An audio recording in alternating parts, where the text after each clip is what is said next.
Hey everyone, and welcome back to another Beacons video. My name is Ivan and I'm a digital content producer here at Beacons, and today I'm going to be showing you how to display your Instagram feed on your link in bio. This feature is super underrated. Once you connect your Instagram, your actual posts show up right on your page, and each one can link out to whatever you want.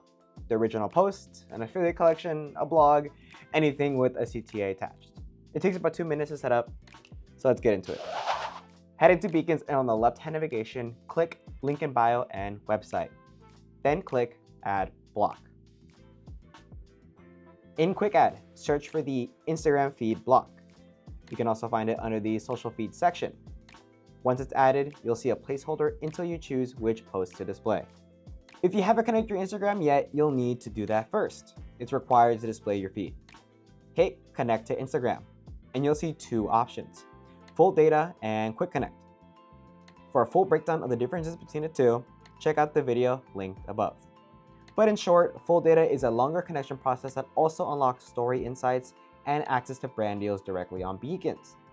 For this feature, Quick Connect is all you need. Hit Next and log into your Instagram.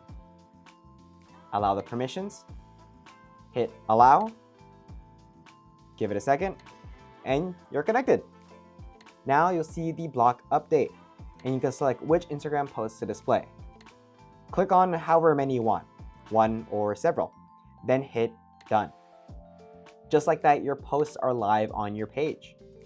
Toggling full width on mobile changes how the block looks on smaller screens, so play around with that based on your style.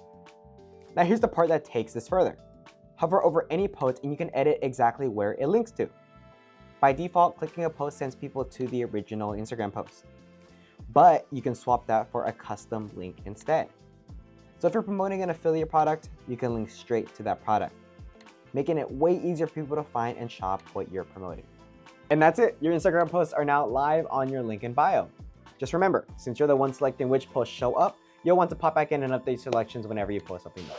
If you found this video helpful, drop a like, comment, and subscribe for more Beacons tips like this one. And if you want that deeper connection on Full Data versus Quick Connect, check out this video linked right here. Thanks for watching, and I'll catch you in the next one.